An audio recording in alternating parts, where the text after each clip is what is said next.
about your demo experience. So I'm riding Jet, Niner Jet 9, like a 26 key.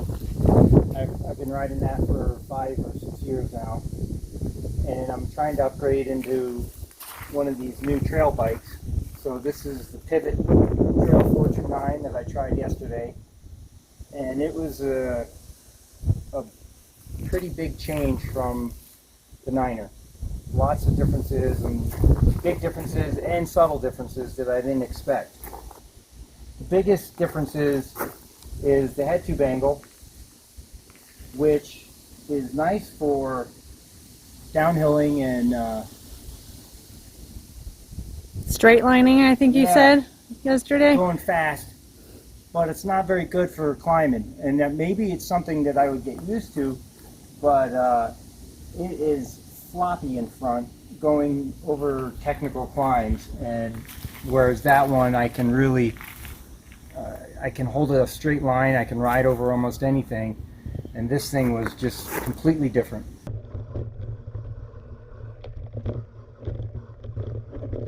That may take some getting used to. I may never get used to it. I don't know if it's ever going to be worth it to have that slack of a head tube angle and like to climb, but it's possible. These goopy handlebars and the way they slope up. That bike has a flat handle. Obviously all this stuff can be changed out, but that bike has a flat handlebar, and this bike's handlebars slope up, and it was so uncomfortable holding on to that at that angle compared to having my hands flat. So that changed the whole ride for me. The positives about the bike is it really is a great ride. This rear suspension stays right on the ground no matter what you're going over. It pedals great. It doesn't bob. The D-link linkage. Yeah, it goes fast really well. I noticed that I got going a little bit too fast on some downhill stuff, and that front end just soaked it up and kind of saved me, whereas that one I would have had to really hit the brakes. You could just tell you're not...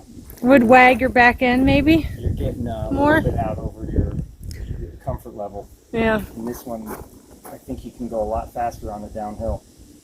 Another nice thing on this bike, on the new bike, is the 4-piston brakes. These are SLX 4-piston brakes, and that has XT 2-piston brakes.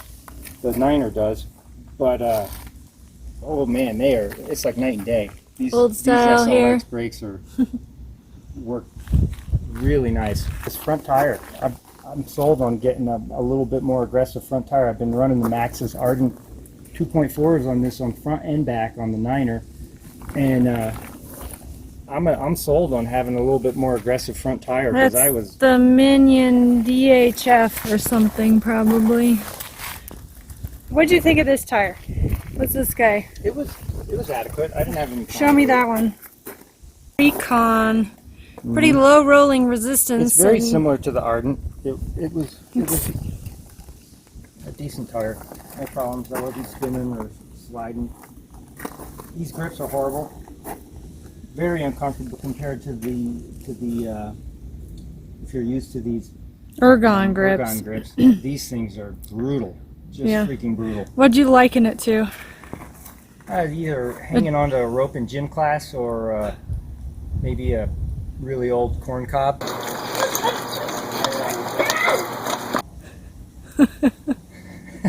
These are really old corn cob grips. Yeah, they're not comfortable. Oh, you said the cockpit was a little short and you hit your knee, and you wonder what that's like for these new ones, right? Yeah, the geometry. 780 width handlebar, and I went to turn on a switchback and caught my knee on this, which I've never done on a bike before, so that's kind of interesting.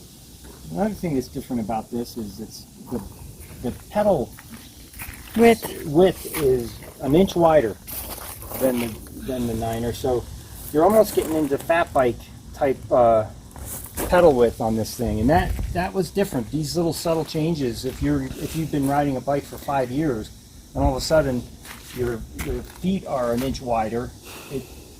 Those muscles you haven't been using, and you're used to. Where did you get sore? What? Where did you get sore? My glutes? maximus. But I'm going to get the lightest bike I can. 2 pounds. It felt like I was driving a tank, and that was only 2 pounds. So I think once you start getting a cross country, if you're looking for a cross country bike and you're in the 30-pound range, I think it's too much weight. My small Yeti SB130 lunch ride is 30.8 because they weighed it in before pedals. So they're all heavy, right? That I've never tried is this dropper post. Everybody I ride with tells me you got to try a dropper post. You have to try a dropper post. I finally tried it, and I don't get it. I ride perfectly fine downhill with this without a dropper post. I could see maybe. What's your terrain for that, though? Yeah, I could see maybe if you're trying to go down something very steep and you got to get that, you want to get that out of the way. But I put it down on just some normal chunky downhill, and I felt like it just felt weird not having that seat there to kind of help me control the bike underneath me. So. And what about cockpit stem, that kind of thing? The reach is all wonky. It's just something I think eventually you get used to. One thing that definitely is different on this is the wheelbase. This is a lot longer bike than that. So it feels a lot more stable, that's for sure, at high speed.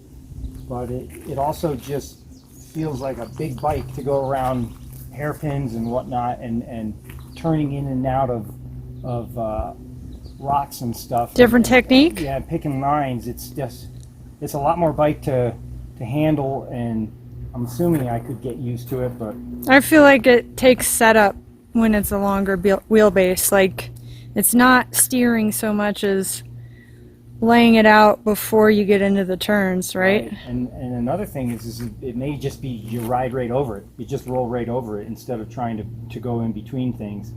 With the way the fork is raked out, you're just going to pop right over it. If it's like the size of a curb or something. Yeah, I noticed you going around things. I rolled right over on my 130. Yeah. What and then the length, would you go to a large and shorten the stem, or what with being 5'10"? I don't know. I'd have to see. Yeah. Thanks, Eric.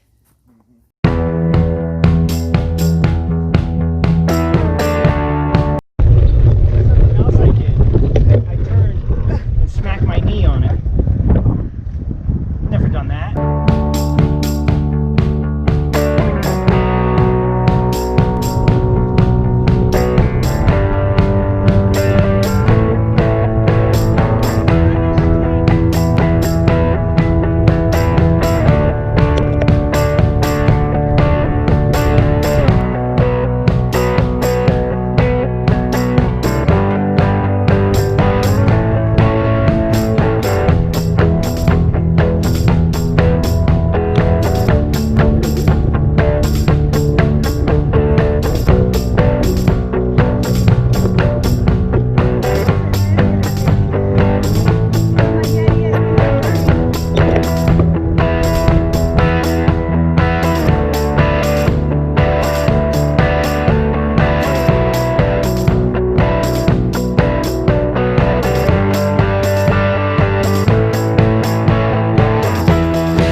Wow.